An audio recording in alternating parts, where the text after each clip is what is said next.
Bonjour à tous, ravi de vous retrouver pour ce nouveau numéro d'Île-de-France Découverte. Et aujourd'hui, à l'occasion de la 39e édition des Journées européennes du patrimoine, on va parler des richesses exceptionnelles qu'abrite notre région et elles sont très nombreuses.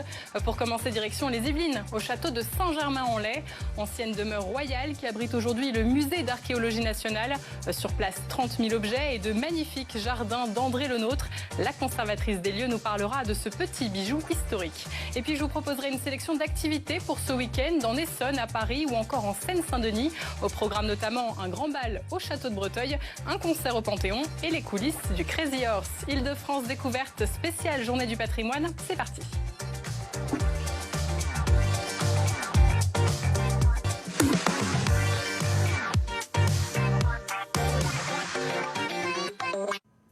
Plus de 1200 lieux franciliens sont donc mobilisés aujourd'hui et demain. L'objectif, nous faire découvrir leur histoire et leur mission. C'est notamment le cas du musée d'archéologie nationale et domaine national de Saint-Germain-en-Laye. Bonjour Rosemarie Mousseux, vous êtes conservatrice en chef du patrimoine et directrice du site. Merci d'être avec nous. Bonjour. Alors avant de nous dire quelle est la programmation de ce week-end, faisons un bond dans le passé. Quelle est l'histoire de cet impressionnant château qui traverse les âges ?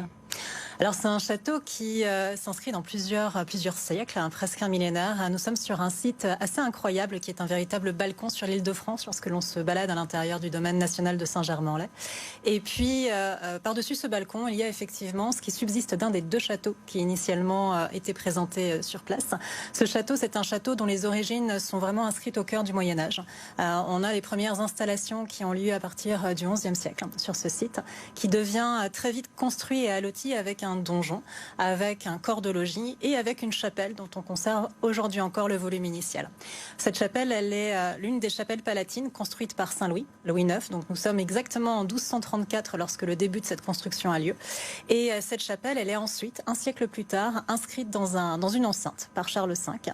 Cette enceinte est à l'origine de la forme un peu biscornue qu'a le château aujourd'hui, qui est un pentagone irrégulier. Ce que l'on peut voir, c'est une reconstruction du château qui a eu lieu au XIXe siècle, dans un style néo-renaissance. Donc c'est pour ça que vous avez d'immenses galeries qui sont visibles. Et c'est un aspect que l'on doit en particulier à François Ier, dont l'architecte en chef Jeanne Millet, qui a souhaité reconstruire ce bâtiment. Qui a vraiment plus que souhaité, qui a porté tout le mémoire de reconstruction du bâtiment entre 1855 et 1862, s'est réellement inspiré des dessins qui étaient les dessins du château François Ier. Donc c'est pour ça que lorsque vous circulez à l'intérieur des espaces, et certains d'entre eux vont être exceptionnellement ouverts dans le cadre des Journées européennes du patrimoine, vous pourrez voir le chiffre de François Ier, mais également son emblème, la salamandre, un petit peu partout sur les zones décoratives du château. Donc c'était avant une résidence royale, aujourd'hui c'est un musée qui accueille plus de 100 000 visiteurs par an. Exactement. On y trouve 30 000 objets archéologiques exposés et 3 millions dans ses réserves, c'est bien ça ? Alors voilà, c'est vrai que les murs ne le disent pas tout à fait comme ça, mais on est vraiment sur une mémoire de l'archéologie. C'est une discipline qui est née presque en même temps que le château était en train d'être réhabilité. En 1862 ont lieu précisément à ce moment-là les grands débats autour de la question de l'archéologie. En 1862, c'est aussi le moment où en Europe ouvre un certain nombre d'autres musées archéologiques qui sont presque des jumeaux du musée d'archéologie nationale. Je pense en particulier à celui de Madrid qui a été ouvert exactement la même année, en 1862. Sont conservés à l'intérieur de ces murs, véritablement au-delà de la mémoire, les objets emblématiques de l'art du passé humain, et du passé humain sur le sol national, mais également sur le sol européen et sur le sol mondial. Donc on a des collections qui sont des collections assez incroyables pour ça. Si je vous évoque bien sûr, par exemple, la Madeleine, Lascaux, des sites aussi emblématiques que cela, ce sont des pièces qui sont effectivement présentées dans nos murs. De même que nous avons également des collections de référence en matière d'art gaulois ou d'art celtique. Et qu'en est-il des objets et du mobilier qui étaient sur place dans le château au temps des rois ? Il est encore là aussi ? Ah non, malheureusement, ce mobilier, en fait, comme l'histoire du château a été quelque peu bouleversée, la dernière tête couronnée à avoir occupé les lieux, c'est Louis XIV, concrètement. Il a choisi à ce moment-là, c'était sa résidence principale, il a choisi à ce moment-là de changer de site lorsqu'il avait à peu près une quarantaine d'années et de diriger vers Versailles. Beaucoup mieux identifié aujourd'hui comme résidence royale. Et effectivement, jusqu'en 1682, le principal occupant fut Louis XIV. Lorsqu'il est parti, il a en revanche accueilli son cousin en exil, Jacques de Stuart, donc d'Angleterre, et qui est venu finir ses jours et qui fut la dernière à tête couronnée à l'abriter. Mais ensuite, derrière le destin de ce bâtiment a été un petit peu complexe et contrarié. Ça a été tout à la fois, enfin pas tout à la fois, mais d'ailleurs de manière successive, aussi bien une école de formation à la cavalerie, un pénitencier, avant d'être complètement retransformé en musée au milieu du 19e siècle. Oui, donc plusieurs vies pour ce lieu. Les murs murmurent plusieurs autres choses, effectivement. Le domaine a fait peau neuve puisque des travaux viennent tout juste de se terminer. À temps pour les Journées du patrimoine, ça tombe très bien. Et justement, quelle est la programmation de ce week-end? Alors ce week-end, déjà la première chose que les gens verront, c'est l'aspect du château qui a été complètement modifié par pratiquement 10 ans de restauration sur les façades extérieures. Donc ça a été un énorme travail mené par l'OPIC, mais également par les équipes du ministère de la Culture. Donc ça, c'est le premier aspect. On a le sentiment d'avoir un château qui a changé de peau, littéralement. Et au sein, effectivement, de ce château, il y a plusieurs animations qui vont avoir lieu pour à la fois rendre accessibles les espaces historiques. Donc vous pourrez notamment visiter les toits, ce qui est un élément assez exceptionnel, ce qui permet aussi de voir une vue incontournable sur Paris. Et puis, vous pourrez également visiter un certain nombre d'espaces qui sont des espaces un peu figés dans le temps, qu'on appelle nos capsules temporelles. Je pense en particulier à la salle Piette, du nom de son donateur Édouard Piette, et qui est vraiment dans un état comme si nous étions en 1904. On pénètre dans un espace dans le temps. Vous avez également quelques visites guidées qui sont encore accessibles aujourd'hui. Je le dis encore parce qu'on a une fréquentation qui sera très très élevée pendant les Journées européennes du patrimoine.